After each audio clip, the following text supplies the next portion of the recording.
प्यारे साथियों नमस्कार। फिर से एक बार आपका स्वागत है चैतन्य स्टडी में। और दोस्तों आप जानते हैं कि प्रत्येक वर्ष 30 मई को हिंदी पत्रकारिता दिवस के रूप में मनाया जाता है। ठीक है, तो क्या है दोस्तों, सबसे पहले इसी तारीख को हिंदी का एक समाचार पत्र निकाला गया था जिसका नाम था उदंत मार्तंड। तो इसके जो संपादक हैं, इसके जो प्रकाशक हैं और इसके बारे में और क्या खबरें हैं या कि क्या आवश्यकता ऐसी आन पड़ी थी कि समाचार पत्र को निकालना पड़ा। ठीक है, देखिए यहाँ पर पंडित जुगल किशोर शुक्ल जी थे। तो इन्होंने कलकत्ता से जो एक साप्ताहिक समाचार पत्र के रूप में इसको निकाला था।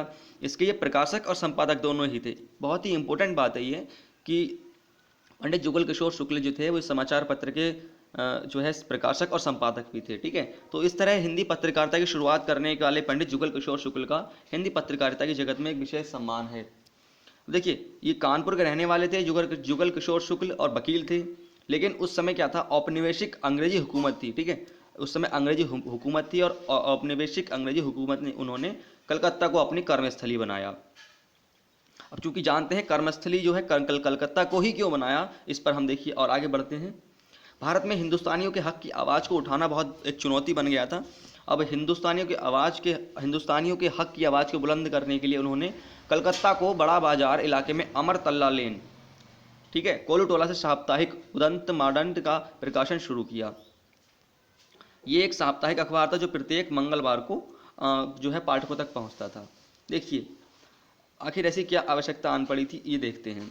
परतंत्र भारत की राजधानी कलकत्ता में, देखिए सबसे पहली बात, वो कलकत्ता जो थी हमारे उस समय देश की राजधानी थी और इसलिए उन्होंने समझा कि यहाँ से हम जो है इस बात को अपने भारतीयों की हक की आवाज़ को अच्छे से उठा सकते हैं।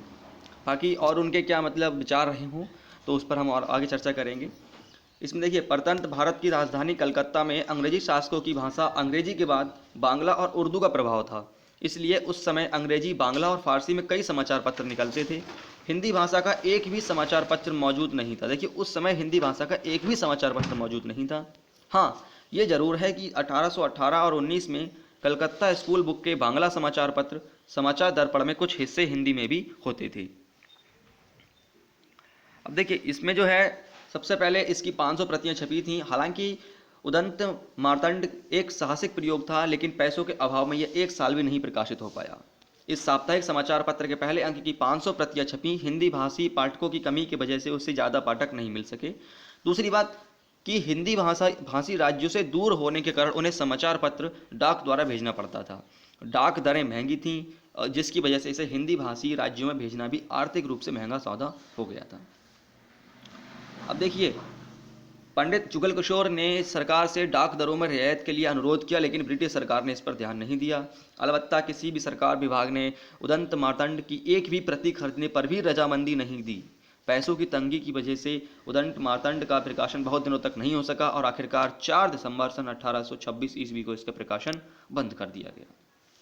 दोस्तों देखिए, प्रतियोगी परीक्षाओं में आपसे मुख्य रूप से यही सवाल पूछे जा सकते हैं कि सबसे पहला सवाल कि सबसे पहला हिंदी में सबसे पहला समाचार पत्र कौन सा था। तो ये था उदंत मार्तंड। और ये कब प्रकाशित किया गया था, ये प्रकाशित किया गया था 30 मई 1826 ईस्वी को।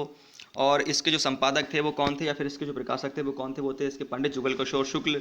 और ये कहाँ से जो है प्रकाशित किया गया, तो ये प्रकाशित किया गया था भारत की राजधानी, उस समय की भारत की राजधानी कलकत्ता से।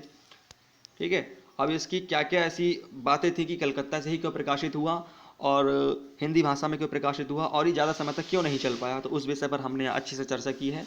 उम्मीद करता हूँ आप इस वीडियो को अच्छे से समझ पाए होंगे। तो मिलते हैं आपसे अगली वीडियो में किसी और टॉपिक के साथ। तब तक के लिए नमस्कार।